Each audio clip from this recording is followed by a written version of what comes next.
آپ نے تحریر فرمایا کہ ثواب دنیا کیا ہے اور ثواب آخرت کیا؟ قرآن کریم میں کئی جگہ پہ آیا ہے، آتاہم اللہ ثواب الآخرہ، اللہ نے انہیں آخرت کا ثواب، ایسی اس طرح کی آیات حدیث میں بھی ایسے جملے آئے ہیں کہ اللہ نے انہیں دنیا کا ثواب عنایت فرمایا اور آخرت کا بھی، اور حسن ثواب الآخرہ، اور آخرت کا اچھا ثواب۔ لفظ ثواب کو اگر آپ سمجھ لیتے ہیں سارا مسئلہ حل ہو جاتا ہے۔ ثواب کا مطلب حسن سلوک، اچھی جزا دینا، اچھا بدلہ دینا، کسی بھی چیز کو لوٹانا، جو کچھ اس نے کیا ہے اس سے بڑھ کے اس کو دینا، اس کو لوٹانا، یہ ہے ثواب۔ اب حسن ثواب جو ثواب دنیا کیا ہے؟ برکتیں۔ آپ نے ایک نیکی کا کام کیا اور اس کا اجر تھوڑا سا تھا، اللہ نے اسے بڑھا دیا۔ ایک آدمی نے نیکی کے کام کیے اور اللہ تعالیٰ نے چاہا کہ صرف اسے ہی نہیں اس کی اولاد کو بھی اس میں شامل کر دیا جائے، تو اس نے تو نیکی کی تھی مثلاً 1 روپے کی، اور اس کا اجر اسے 10 روپے مل جاتا۔ اللہ نے اس کو بڑھا کر 100 روپے کر دیا اور فرمایا 10 تم لے لو، 90 تمہاری اولاد کو دے دیں گے۔ یہ حسن ثواب ہے دنیا کا، یہ دنیا کا ثواب ہے، اور اس کی متعدد مثالیں موجود ہیں۔ مثلاً حضرت زبیر رضی اللہ عنہ پہ قرض بہت زیادہ ہو گیا تھا۔ یہ جو لوگ اقربا پروری اور موروثی سیاست پہ زیادہ بولتے رہتے ہیں نا، انہیں یہ نہیں پتہ کہ اسلام کا مزاج یہ ہے کہ اگر آپ کے خاندان میں کوئی فرد اس کا اہل ہے، آپ دیانتداری سے سمجھتے ہیں کہ میرا بیٹا یہ کام ٹھیک طرح کر سکتا ہے، تو اس کو دینے میں کوئی حرج نہیں۔ ڈاکٹر کا بیٹا آدھا ڈاکٹر تو ہوتے ہی ہے، وہ جب جا کے باپ بار بار گھر میں کہتے ہیں آج فلاں پیشنٹ آیا، اس طرح دیکھا، آج بچوں ایک پیشنٹ آیا، اس کا یہ حال تھا، میں نے یہ دوائی دی، اس کے یہ نتائج نکلے۔ بیوی سے کہتا ہے کہ یہ جب ہوا کرے نا بچوں کو ایسے، تو ایسے یہ دوا دے دیا کریں۔ تو ڈاکٹر کا بیٹا تو آدھا ڈاکٹر ویسے بھی بن جاتا ہے۔ وکیل کے بیٹے کو دیکھیں کیسے بولتا ہے، اس لیے کہ باپ اس کو ٹرین کرتا ہے نا۔ مولوی کا بیٹا آدھا ویسے ہی مولوی ہو جاتا ہے۔ تو دنیا میں جس شعبے میں لوگ کام کرتے ہیں، اگر ان کے بچے اسی شعبے کو سنبھال لیں یا اس شعبے میں اچھے ہوں، تو ایک چیز خود بخود پوری ہو جاتی ہے، ریکوائرمنٹ۔ تو اسلام اس کو منع نہیں کرتا، وہ کہتا ہے ہاں یہ ضروری ہے کہ جس کو تم چوز کر رہے ہو اس کی تصویب، اس پہ مہر، اس پہ تصدیق شورا سے کراؤ۔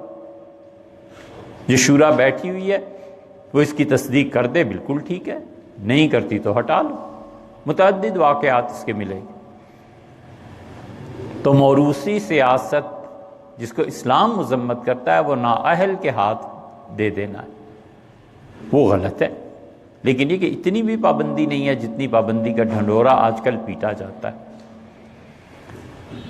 تو حضرت زبیر رضی اللہ عنہ پہ قرض بہت زیادہ ہو گیا تھا، تو جب جنگ جمل میں آئے ہیں ام المومنین رضی اللہ عنہ کے ساتھ، تو انہوں نے اپنے بیٹے عبداللہ کو بلایا، اور عبداللہ ابن زبیر رضی اللہ عنہ بہت زیادہ عبادت گزار اور رسول اللہ صلی اللہ علیہ وسلم کے جو انتہائی فرما بردار صحابہ کرام رضی اللہ عنہ میں سے تھے، ان میں سے ایک تھے۔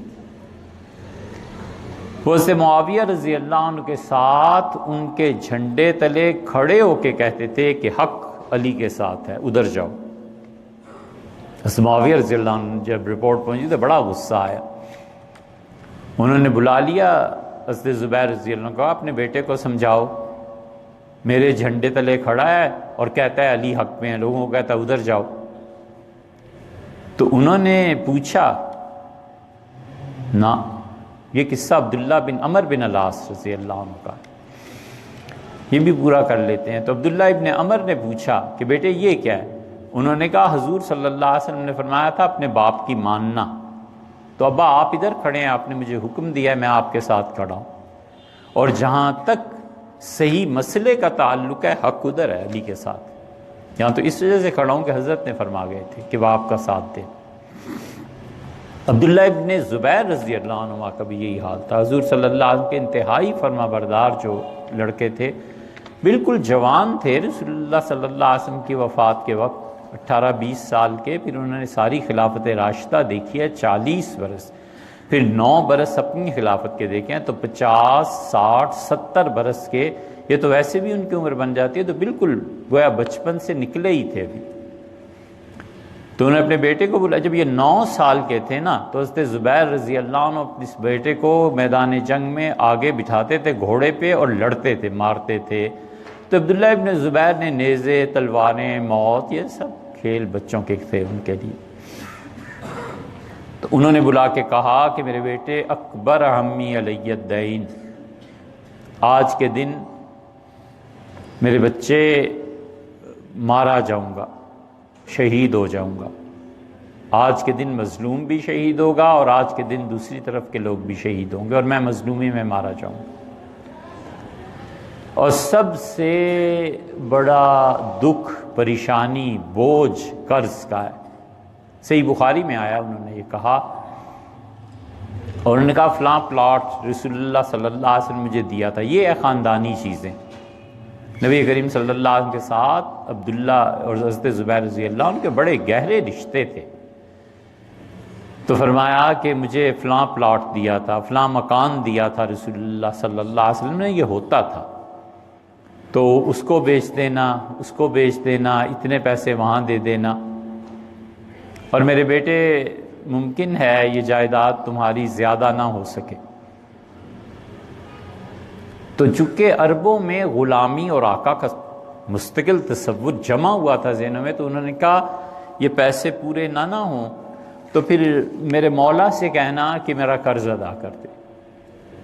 تو عبداللہ کہتے ہیں، بخاری میں آیا ہے، عبداللہ نے کہا، میں نے کہا مم مولاک، آپ کے آقا کون ہیں؟ آپ تو آزاد عرب قریشی ہیں۔ انہوں نے کہا آنی اللہ، میری مراد اللہ سے، اس سے کہنا اپنے غلام کا قرض ادا کر دے۔ عبداللہ ابن زبیر رضی اللہ عنہ پر تقاضے شروع ہوئے قرض کے، تو انہوں نے یہ کرتے تھے، بٹھا دیتے تھے، پھر 2 نفل پڑھتے تھے، کہتے تھے آپ کا بندہ کہہ کے گیا تھا، آپ کا غلام، کہ آپ سے کہوں کہ والد کا قرض ادا کر دیں۔ حضرت معاویہ رضی اللہ عنہ نے خط لکھا کہ وہ جو پلاٹ تھا تمہارے باپ کا حضور صلی اللہ علیہ وسلم نے دیا تھا، وہ کتنے میں بیچتے؟ انہوں نے لکھا اتنے میں بیچتا ہوں۔ انہوں نے لکھا نہیں، یہ قیمت تھوڑی ہے، اور تمہارے والد کا قرضہ بھی۔ حضرت معاویہ رضی اللہ عنہ نے بڑے احسانات کیے ہیں لوگوں پہ۔ حقیقت یہ ہے کہ وہ صحیح معنی میں دوستوں کے دوست تھے۔ انہوں نے کہا زبیر کا قرض ایسے نہیں ادا ہوگا، یہ لو، تم 4 کہتے ہو نا، 10 لاکھ مجھ سے لے لو، قرضہ دو اور اتنا ٹکڑا مجھے دے دو۔ یہ ہے ثواب دنیا۔ لمبی روایت ہے بس، لیکن ہمارا مقصد اس سے حل ہوتا ہے۔ ثواب دنیا یہ ہوتا ہے کہ اللہ تعالیٰ دیکھتا ہے کہ اس کے والدین نے میری بڑی فرما برداری کی، میرا بڑا اچھا بندہ تھا، اب اس کی اولاد پہ جب کڑا وقت آتا ہے تو خدا کہتا ہے فرشتوں سے کہ مدد کرو، اس کے باپ کے ایسے الفاظ نہیں ملتے مطلب، لیکن دوسرا کہنے کا مطلب یہ ہے کہ اس کے باپ کے بڑے احسانات ہیں ہم پہ، ہم کیسے اس کی اولاد کو چھوڑ دیں؟ اس کے نانا نانی کے بڑے احسانات، دادے کے بڑے احسان ہیں، اس کو کیسے اکیلا چھوڑا؟ اس پہ مہربانی کرو۔ اور حسن ثواب آخرت تو آپ جانتے ہی ہیں، ثواب آخرت مومن کا اصل طریقہ اور کام دنیا میں بندگی ہے، اور اس کی منزل اللہ کی خوشی اور جنت ہے، بس اتنی سی بات ہے۔ بندگی میں کھپے اور جنت کا حاصل حصول اس کی کوشش کرنا، یہ دوڑ ہے جو لگی ہوئی ہے، بس اس دوڑ میں جائے۔ دونوں کا فرق اور اہمیت یہ ہو گیا ابھی۔ ثواب دنیا کافروں اور مشرکوں کو بھی ملتا ہے، کافر و مشرک کو بھی اللہ ثواب۔ اللہ کی ذات بڑی غیرت مند ہے، ذرہ برابر کسی کا احسان نہیں رکھتی۔ خدا کی یہ خاص عادت ہے، کوئی کر کے دیکھے اس کے ساتھ حسن سلوک، وہ منٹوں میں ایسے بدلے دے دیتا ہے کہ میرے ساتھ نیکی کرتے ہو نا، لو ہم تمہارے ساتھ یہ کر رہے ہیں، ایک ایک کے 1000 دیتا ہے۔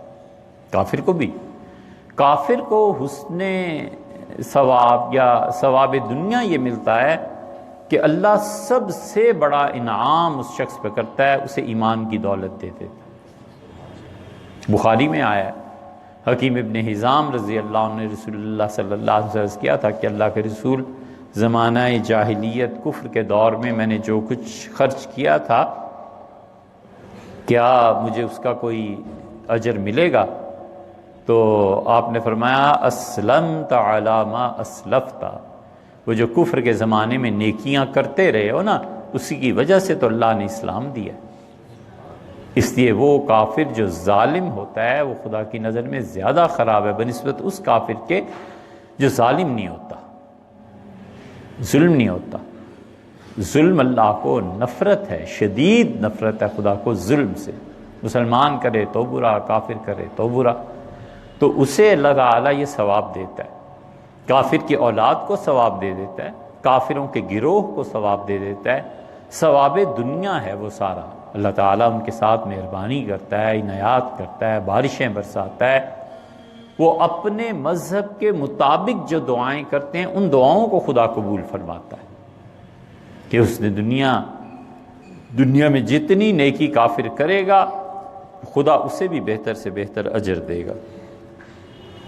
عصر اول اور عصر ثانی سے کیا مراد ہے؟ عصر اول کے بعد ظہر یا عصر ثانی سے قبل عصر کی نماز ادا کی جا سکتی ہے۔ بھیا کئی مرتبہ ہو چکا، کیوں اسے بار بار بھیجتے ہیں؟ یا آپ ریگولر نہیں نہ ہوتے تو پھر آپ کو ان مسائل کا نہیں ہوتا، کئی بار اس پہ بات کر چکے۔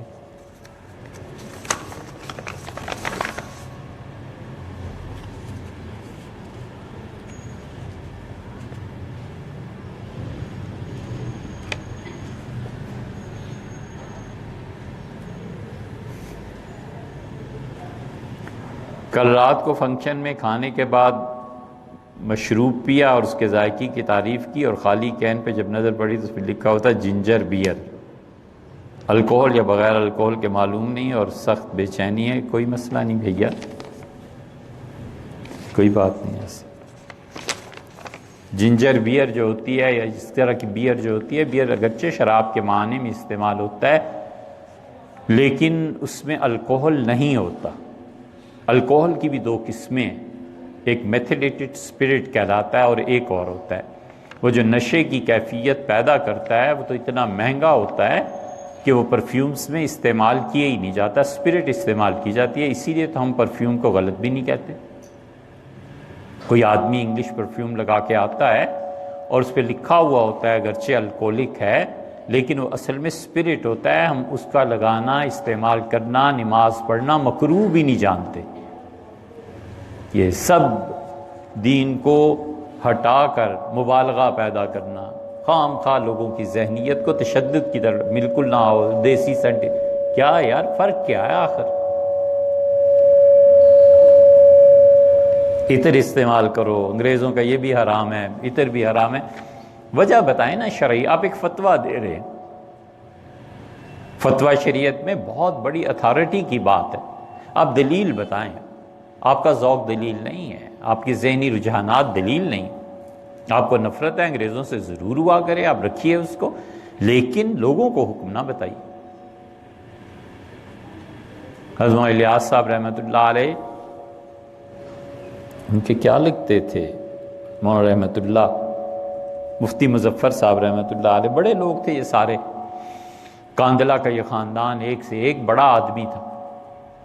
عید کے دن آئے اور داماد بیٹے سب سلام کے لیے حاضر ہوئے، تو حضرت نے بڑے داماد کو دیکھا اور تھوڑی دیر کے بعد فرمایا کہ اب ہم ہندوستان نہیں رہیں گے، اب ہمارے گھرانے میں بھی انگریز آ گئے۔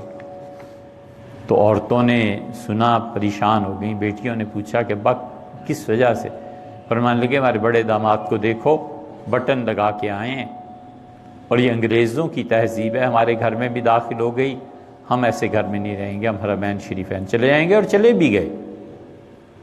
بالکل ٹھیک ہے حضرت، لیکن اب ہم یہ فتویٰ دے دیں کہ بٹن حرام ہے، یار نہیں ہو سکتا نا، یہ فتوے میں تجاوز کرنا ہے، یہ مذہب کا غلط استعمال ہے، یہ دین کا غلط استعمال ہے، یہ دین کے نام پہ لوگوں میں نفرتیں پیدا کرنی، مذہب کے نام پہ لوگوں میں تشدد پیدا کرنا ہے، جو نہیں ہے سو نہیں ہے، جو ہے سو ہے۔ کون کہتا ہے الکوہل جائز؟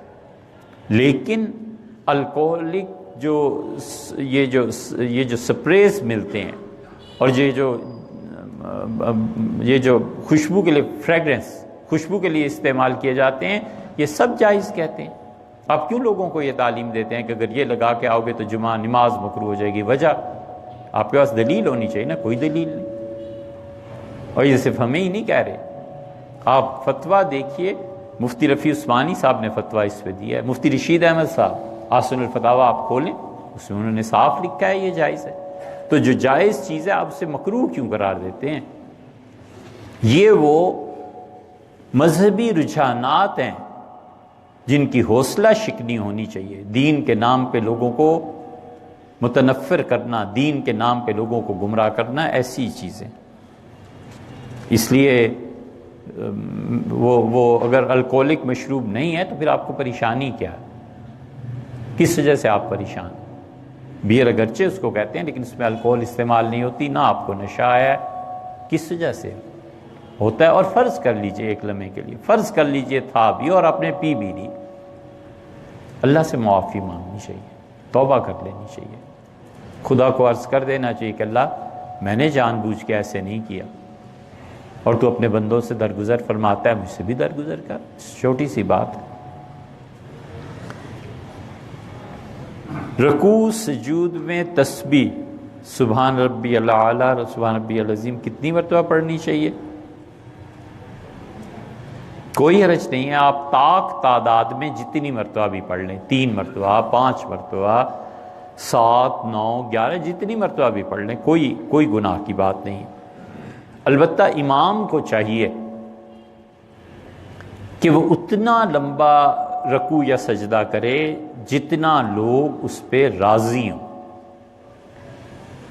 اگر لوگ اس پہ راضی نہیں ہیں اور لوگ کہتے ہیں کہ مت اتنی لمبی نماز پڑھاؤ، تو ایسی نماز پڑھانا امام کے لیے جائز نہیں رہتا۔ اور جب لوگ بھی خوش ہوں کہ بالکل ٹھیک ہے، اتنا لمبا رکوع یا سجدہ بالکل جائز حد تک ہے، کوئی حرج نہیں، امام کو بھی کر لینا چاہیے۔ امام کے لیے فقہا نے لکھا ہے کہ جتنا مجمع بڑا ہو اتنا ہی رکوع اور سجدہ اور اٹھنے اور بیٹھنے میں وقفے طویل کرنے چاہیے۔ مثلا وہ کہتے ہیں کہ امام کو چاہیے کہ عید کا دن، جمعے کا دن جب ہزاروں کا مجمع ہوتا ہے یا سینکڑوں کا، تو اسے چاہیے کہ رکوع اور سجدے میں 5 مرتبہ تسبیح بیان کرے، تاکہ کوئی بوڑھا آدمی ہے اٹھ کے کھڑا ہو جائے، کوئی سجدے میں جا رہا ہے اپنا سجدہ پورا کر لے۔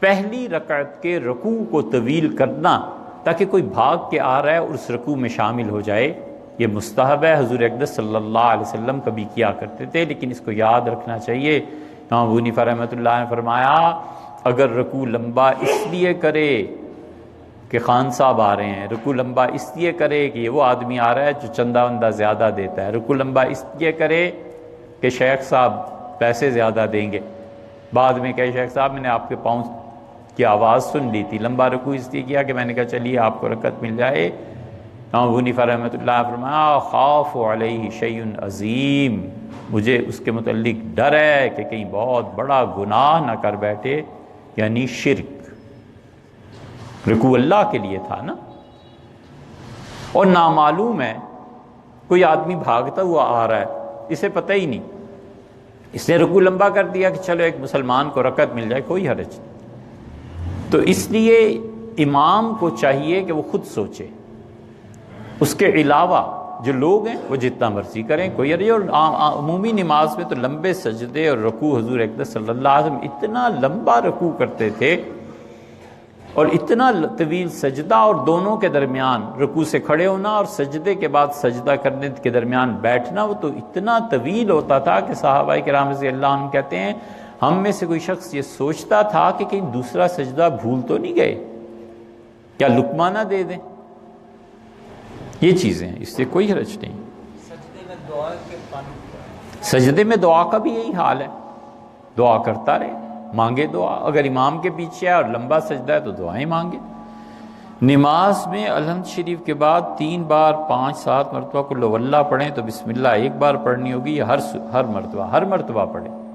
یہ بسم اللہ جو ہے نا، یہ ہر صورت کا حصہ ہے یا نہیں ہے؟ امام ابو حنیفہ رحمۃ اللہ کا مسلک یہ ہے کہ نہیں، باقی ائمہ کا مسلک یہ ہے کہ یہ بسم اللہ ہر صورت کی ایک آیت ہے۔ اسی لیے آپ قرآن پاک کے جب آیات کو دیکھتے ہیں نا تو کئی جگہ لکھا ہوگا یہ 30 آیتیں ہیں، اور آپ جب دیکھتے ہیں تو 31 ہو جاتی ہیں، 31 ہو جاتی ہیں، اس لیے کہ جس نے بسم اللہ کو آیت مانا اس نے نمبر 1 بسم اللہ لکھی، جس نے بسم اللہ کو آیت نہیں مانا اس نے بسم اللہ لکھ کے تبارک الذی بیدہ الملک اس آیت کے آخر پہ لکھا نمبر 1، اور جو مانتا ہے وہ نمبر 2 یہاں لکھے گا۔ اس لیے تعداد آیات میں فرق ہے، 113 کا فرق کبھی کبھی پڑ جاتا ہے، کبھی اس سے بھی زیادہ کبھی اس سے بھی کم، وہ بھی ایک الگ ٹیکنیکل بحث ہے، وہ چھوڑیے اس کو، لیکن یہ کہ بسم اللہ کو ہر صورت کے ساتھ ملا کر پڑھنا چاہیے۔ حتیٰ کہ یہ جو سورہ فاتحہ ہے، سورہ فاتحہ کے آغاز میں پہلی میں تو ثنا پڑھے گا، تعوذ اور اعوذ باللہ کے بعد بسم اللہ پڑھے گا، پھر فاتحہ، اور دوسری تیسری چوتھی رکعت جو ہوتی ہے اس میں کھڑے ہوتے ہی بسم اللہ کو پڑھنا سورہ فاتحہ سے پہلے یہ سنت موقدہ ہے، اور اگر کوئی آدمی کھڑے ہوتے ہی الحمدللہ رب العالمین سے شروع کر دے گا اور اسے اپنی عادت بنائے لے گا تو گناہ گار ہوگا۔ ہمیشہ دوسری تیسری چوتھی رکعت میں جب بھی کھڑا ہو تو بسم اللہ اور فاتحہ، اور فاتحہ کے بعد جب سورت شروع کرنی ہے تو پھر اگرچہ اختیار ہے لیکن بسم اللہ کا پڑھ لینا اس وقت بھی بہتر ہے۔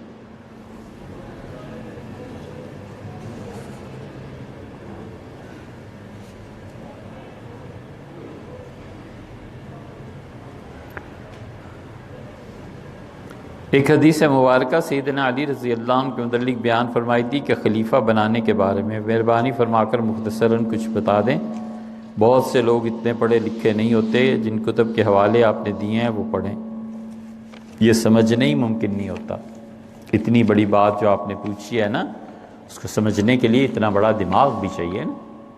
اب آپ ایک فزکس کے پروفیسر سے جا کر کہیں کہ E=، یہ جو بھی ہے یہ مجھے سمجھا دیں، تو وہ کیسے سمجھا لے گا؟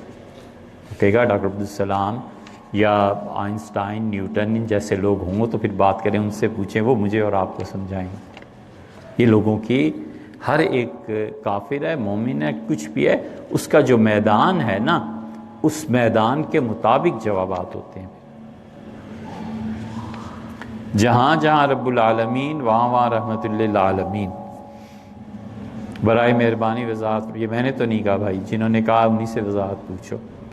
دجال ایک آنکھ سے کانا، اس سے مراد کیا ہے؟ مراد حضور اقدس صلی اللہ علیہ وسلم کی بظاہر یہ ہے کہ آنکھ کی بیماری ہوگی، آنکھ کی بیماری ہوگی۔ آنکھ جیسے کبھی کبھی اللہ تعالیٰ حفاظت فرمائے چوٹ لگ جاتی ہے، پھول جاتی ہے نا، اور زرد رنگ کی آنکھ ہو جاتی ہے، ڈھیلا جو اس کا ہے باہر نکل آتا ہے، اس طرح کی کیفیت ہوگی۔ یا پھر یہ کہ اس کی ایک آنکھ سرے سے اس میں بینائی نہیں ہوگی، اور ایسی بینائی نہیں ہوگی، بینائی تو بہت مرتبہ دونوں آنکھوں میں بھی نہیں ہوتی، لیکن چہرے کی خوبصورتی پہ فرق نہیں پڑتا، اور اس کی ایک آنکھ نہیں ہوگی اور اس کی وجہ سے اس کی خوبصورتی پہ فرق پڑے گا چہرے کی۔ وعلم آدم الاسماء کلھا، اسماء سے کون سے؟ یہ بھی ہو گیا بھیا، دوبارہ نہیں۔ آپ خود ریگولر ہوتے نہیں اور پھر سوال بھیجتے ہیں، تو ہم کیوں ایک ایک بات کو 10 مرتبہ دہرائیں گے؟ کیا نفس صرف انسان اور جنات میں ہے یا تمام ذی حیات میں کسی نہ کسی ضرورت موجود ہوتا ہے؟ ہر ایک کے ساتھ ہوتا ہے، پودوں کا بھی نفس ہوتا ہے۔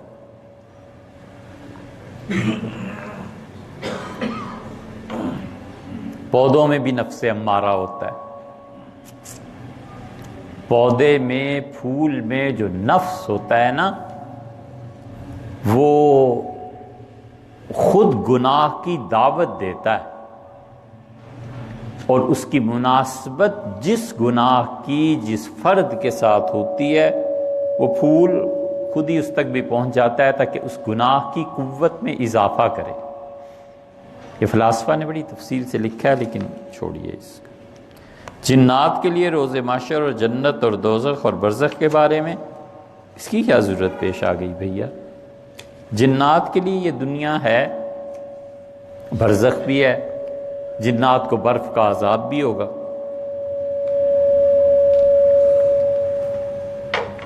سورہ فرقان کی تفسیر پڑھیے، اس میں مفسرین نے لکھا ہے، اور جنات کے بارے میں احکام المرجان ایک کتاب ہے، 8ویں صدی کے ایک حنفی فقیہ ہیں، انہوں نے لکھی ہے، اسے پڑھی۔